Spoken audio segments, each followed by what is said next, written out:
You ever feel like life's whispering, "It's time"? That's the whisper I followed. From the city lights of Atlanta to the soul-stretching skies of Auckland, welcome to Being, the podcast where bold moves meet deep truths. I'm Shea Love, and each week I'm sharing the messy, the magical, and meaningful moments that come with starting over and stepping fully into who you are.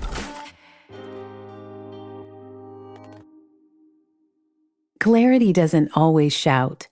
Sometimes it waits in the quiet, right at the edge of a decision maybe you've been avoiding. After living in the same home for 20 years, the thought of releasing everything, furniture, memories, pieces of my past, it felt overwhelming. But what if letting go isn't about losing? What if it's about making space, an opening, a surrender, a quiet kind of freedom? In this episode, I'm sharing what unfolded when I stopped clinging to what had been and started trusting the voice that had been guiding me all along. This is a story about trust, release, and the unexpected beauty that rises when we choose to listen and let go.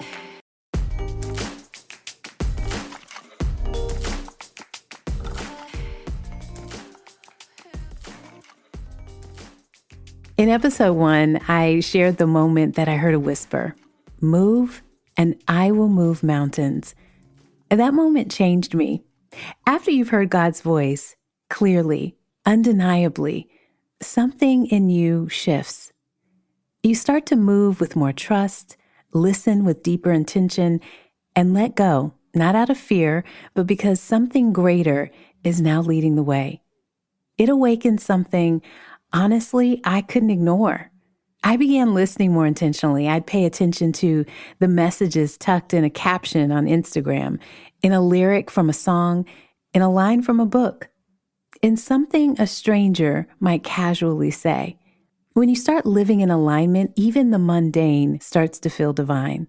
Even something as mundane as packing up and moving. As I prepared to move out of my home for nearly 20 years, one question kept circling in my head. What am I going to do with everything? The furniture, the art, the clothes, the appliances? Do I put it in storage? Do I donate it? Do I sell it?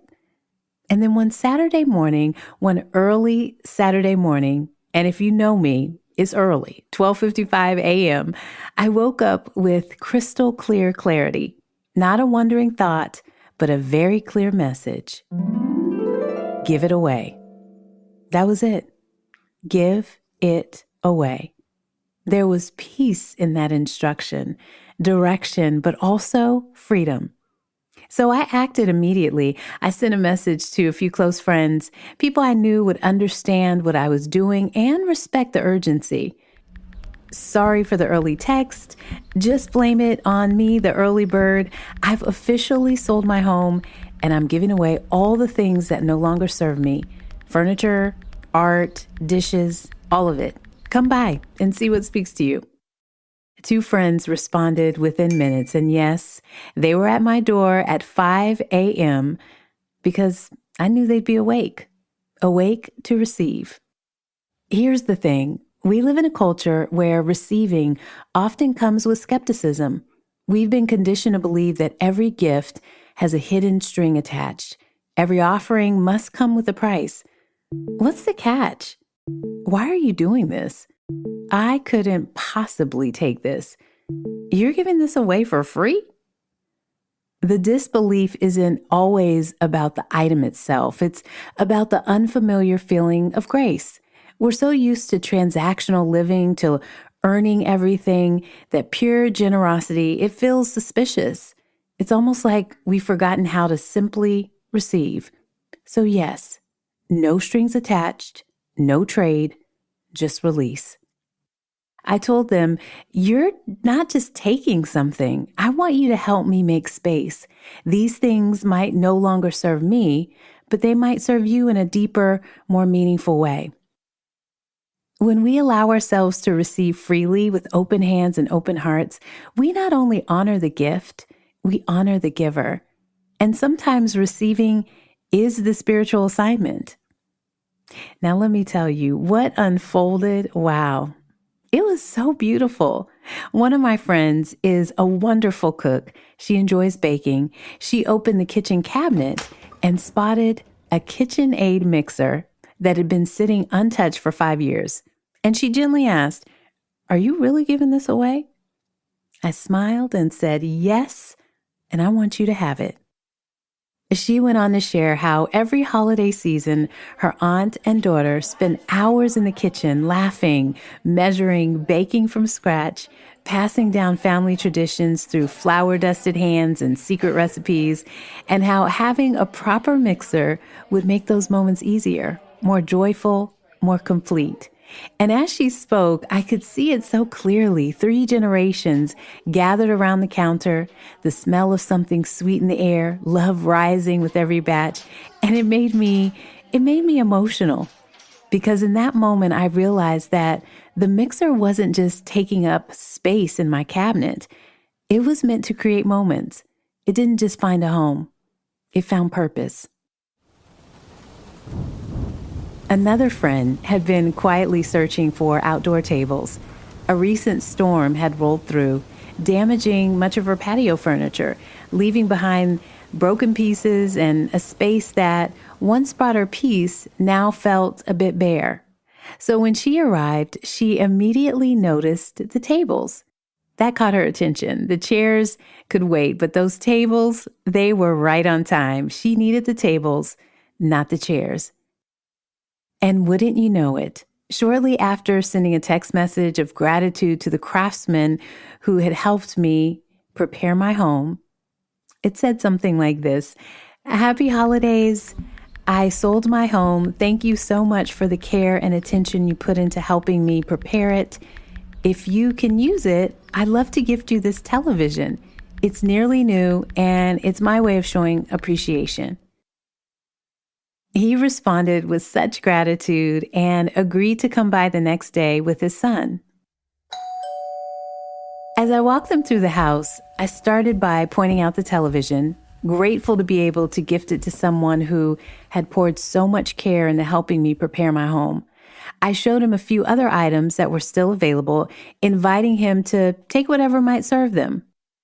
Then through the kitchen window, he paused. He'd noticed the patio furniture, or what was left of it. The table had already been claimed, but the lawn chairs remained. He turned to me and he asked, "Are you parting with those outdoor lawn chairs? I have a table, but no chairs." Can we just sit in that for a second? He needed chairs, and my friend needed the tables. It was such a simple request, but it held so much weight. I smiled because in that moment, I saw it so clearly how everything, every item, every gesture had a place to land. The very chairs someone else didn't need were exactly what he'd been missing. No more and no less. You see how that works? This wasn't just about clearing out a house. It was a spiritual choreography, a divine redistribution. Like water finding its way through open channels, each item flowed exactly where it was meant to go. Every single person who walked through my door that week received exactly what they needed. No more, no less. And all I had to do was listen, let go, and let God move through me. Sometimes release and letting go is the miracle. When we loosen our grip on possessions, on plans, on people, on old versions of ourselves, we make space for alignment, for divine appointments, for provisions that we couldn't have orchestrated even if we tried. This experience taught me that abundance isn't always about what you gain. Sometimes it's about what you give without expectation, and how that act creates a ripple effect, filling others while freeing you.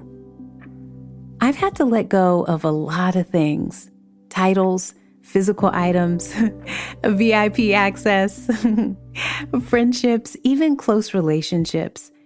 And even after all of that, I'm still learning that letting go isn't a one-time act. It's a rhythm, a practice, a posture of trust. Because when we release, we return to alignment. When we listen, we make space for wisdom to enter. And when we stop clinging to what was, we open the door to what's next. The miracle is rarely in the holding, it's in the surrender. So if you're wondering what your next move is, maybe it starts by letting go and listening for what's ready to rise in its place. You've been listening to Being, from Atlanta to Auckland. I'm Shea Love, and if this episode made you feel seen, maybe it sparked something deep or reminded you that change is possible, go ahead and follow, subscribe, and send it to a friend.